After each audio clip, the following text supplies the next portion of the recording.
সাল্লাল্লাহু আলাইহি সাল্লাম সেই পশুর ভাষা বোঝার সুযোগ পেয়েছিলেন আল্লাহর ওয়াস্তে। পশুর প্রতিও যদি মানুষের দায়বোধ থাকে তাইলে মানুষের প্রতি মানুষের দায়বোধ থাকবে না?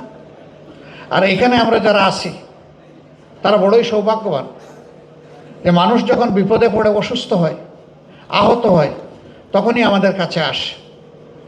আসার পরে যে মানুষটা আমাদের কাছ থেকে শান্তি পাবে, আরাম পাবে, সিনসিয়ার ট্রিটমেন্ট পাবে, ও মুখ দিয়ে বলুক না বলুক সেই মানুষের দোয়া আপনি পাবেন। আলহামদুলিল্লাহ, আমরা সেই মানবিক জায়গাটা তৈরি করতে পারি কিনা?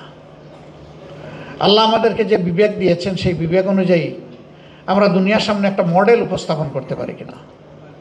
ওয়েস্টার্ন বিশ্বে আমি কথাটা বারবার বলেছি, তারা বলে doctors next to the god. Allah তাআলা জীবন দেন আর ডাক্তার আমার জীবনটাকে সুস্থ রাখে। তারা দুইটা জায়গায় গেলে নিজেকে নিরাপদ মনে করে, একটা হাসপাতাল আর একটা পুলিশ।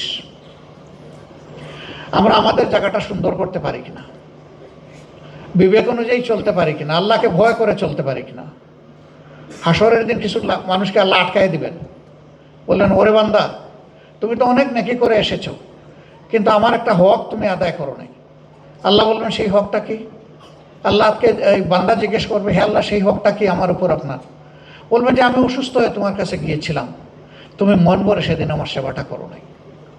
বান্দা চমকে যাবে, হে আল্লাহ আপনি কেমনে অসুস্থ হবেন আর আমি কেমনে সেবা করব? বলে হ্যাঁ আমি না তো, আমারই একটা বান্দা অথবা বান্দি তোমার কাছে অসুস্থ হয়ে গিয়েছিল, তুমি তার সেবা করলেই আমার সেবা করা হতো। তুমি সেদিন যেহেতু তার সেবা করো নাই, আমার হকও তুমি আদায় করো নাই, আমরা আটকা পড়েছি। সম্মানিত ভাই বোনেরা, এই জায়গাটায় আমি অনুরোধ করব যে স্বচ্ছতা, বিবেকবোধ, দায়বোধ এবং দরদ নিয়েই যদি আমরা মানুষের প্রতি চিকিৎসার হারটা বাড়িয়ে দিই, আল্লাহ তাআলা দুনিয়ায়ও আমাদেরকে সম্মানিত করবেন, আখিরাতেও সম্মানিত করবেন। আর যে মানুষগুলো আমাদের কাছে আসবে তারা মনে অন্তরে একটা তৃপ্তি নিয়ে, প্রশান্তি নিয়ে আমাদের কাছ থেকে। আমাদের ভাই ডাক্তার অধ্যাপক ডাক্তার ইদ্রিস আলী, তিনি কেমন ছিলেন আমরা সবাই জানি। আমরা রোগী পাঠাতাম, ফিডব্যাক গিয়ে বলতো ওনাকে দেখা মাত্র, কথা শোনা মাত্র আমার অর্ধেক রোগ শেষ হয়ে গেছে, বাকি অর্ধেক দোয়া করেন চিকিৎসার মাধ্যমে যেন আমি প্রশমন পাই। তা আমাদেরই তো ভাই, তিনি যে আদর্শটা সেট আপ করতে পারলেন, আমরাও পারবো ইনশাআল্লাহ। আমি সেই প্রত্যাশা আপনাদের কাছে রাখলাম।